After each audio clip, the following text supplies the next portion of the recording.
The 1837 Great Plains smallpox epidemic spanned 1836 through 1840, but reached its height after the spring of 1837 when an American fur company steamboat, the S.S.St.Peter, carried infected people and supplies into the Missouri Valley. More than 15,000 Native Americans died along the Missouri River alone, with some tribes becoming nearly extinct. Having witnessed the effects of the epidemic on the Mandan tribe, fur trader Francis Chardon wrote, "The smallpox had never been known in the civilized world, as it had been among the poor Mandans and other Indians. Only 27 Mandans were left to tell the tale." The Commissioner of Indian Affairs in 1839 reported on the casualties. No attempt has been made to count the victims, nor is it possible to reckon them in any of these tribes with accuracy. It is believed that if the above number was doubled, the aggregate would not be too large for those who have fallen east of the Rocky Mountains. History. Smallpox has afflicted Native Americans since it was carried to the Western Hemisphere by the Spanish conquerors, with credible accounts of epidemics dating back to at least 1515. The Mandan tribe, also called the People of the Pheasants, had previously experienced a major smallpox epidemic in 1780–81, which severely reduced the numbers down to less than a few thousand. Many other tribes along the Missouri River suffered smallpox epidemics during 1801–02 and 1831. Sporadic efforts were made to promote vaccination among the Native Americans since the turn of the 19th century, and a couple years after the Indian Removal Act, the U.S. Congress took its first step in 1832 to generate public support for vaccination of the Native Americans. But shortly after passage of this congressional act to extend vaccinations to Indians, Secretary Cass stated that no effort would be made, under any circumstances, to send surgeons to vaccinate Indians up the Missouri River beyond the Arikari tribe. This Great Plains epidemic spanned thousands of miles, reaching California, the northwestern coast and central Alaska before finally subsiding in 1840. Epidemic. The S.S.St.Peter steamboat, traveling up the Missouri River to Fort Union from St. Louis, docked at Fort Clark near the two Earth Lodge villages of the Mandan people on June 18, 1837.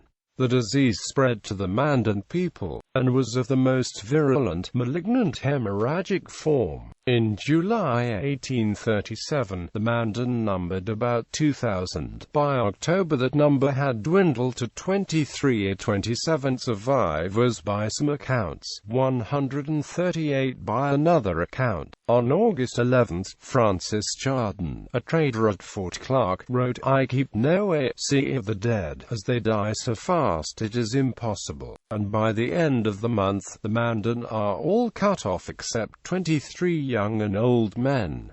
By the time the St. Peter made it to Fort Union, several deckhands had died, and Jacob Halsey, an American fur company clerk, showed visible signs of the disease. In an attempt to stop the spread of the disease, Fort personnel performed primitive inoculations. Pus from Halsey's skin eruptions was used to inoculate approximately 30 Native American women and several white men living in or around the fort.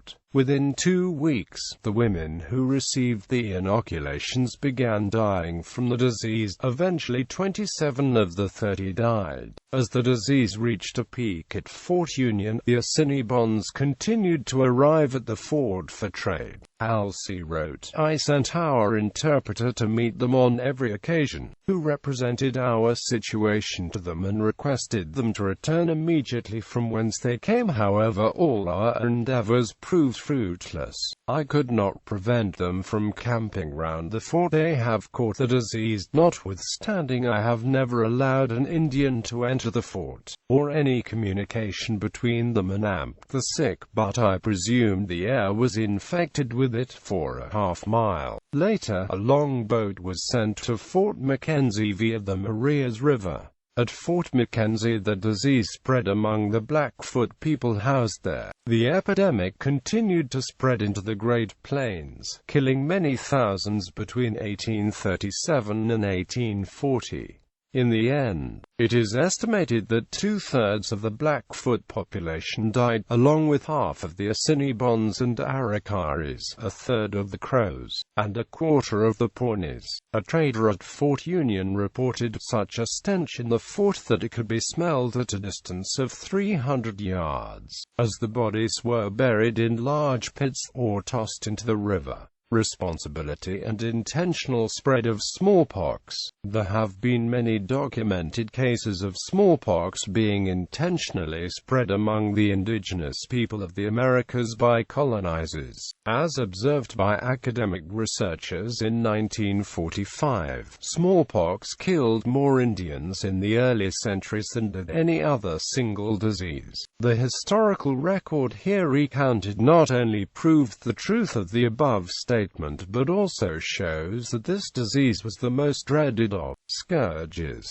the most frequent disastrous dictator of destiny and action among the Indians. This fact the white man soon learned, for history records numerous instances of the French, the Spanish, the English, and later on the American, using smallpox as an ignoble means to an end.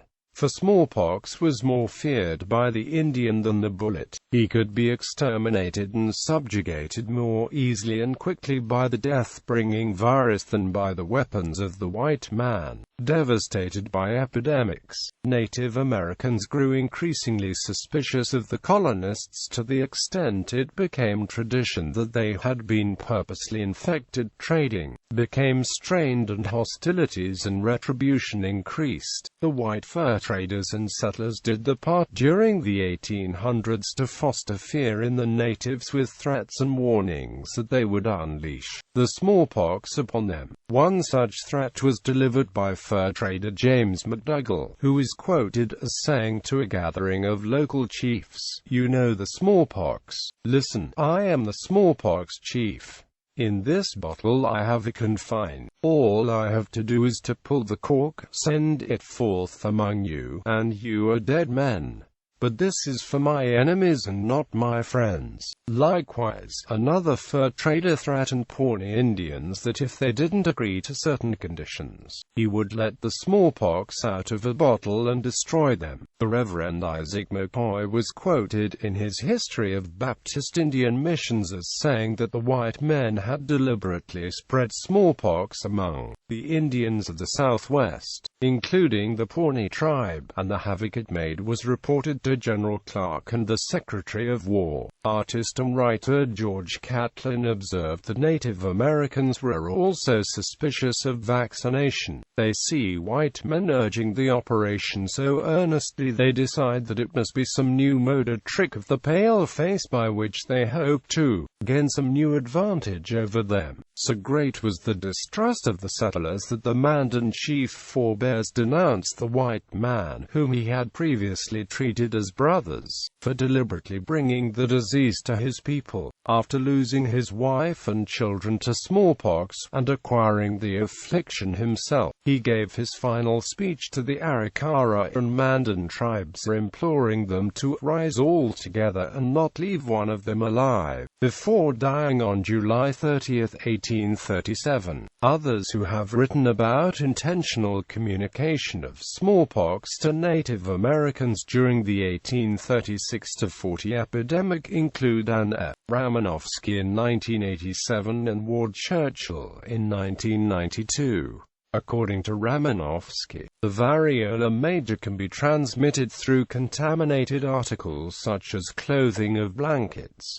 In the 19th century, the U.S. Army sent contaminated blankets to Native Americans, especially Plains groups, to control the Indian problem. Churchill also asserted that in 1837 at Fort Clark the United States Army deliberately infected Mandan Indians by distributing blankets that had been exposed to smallpox, but he additionally alleged that the blankets were taken from a military infirmary in St. Louis, that smallpox vaccine was withheld from the Indians, and that an army doctor had advised the infected Indians to disperse, further spreading the disease and causing over 100,000 deaths. After an investigation of Churchill's writings and sources by the University of Colorado at Boulder, the Standing Committee concluded, "We do not find academic misconduct with respect to his general claim that the U.S. Army deliberately spread smallpox to Mandan Indians at Fort Clark in 1837, using infected blankets." Early accounts of what was said by Indians involved in that situation and certain native oral traditions provide some basis for that interpretation. Churchill was criticized, however, for not properly citing his more extreme details and not mentioning native oral sources in any of his published essays about Fort Clark. Another frequently recounted story is that an Indian snuck aboard the St.Peter and stole a blanket from an infected passenger, thus starting the epidemic. The many variations of this account have also been criticized by both historians and contemporaries as fiction, a fabrication intended to assuage the guilt of white settlers.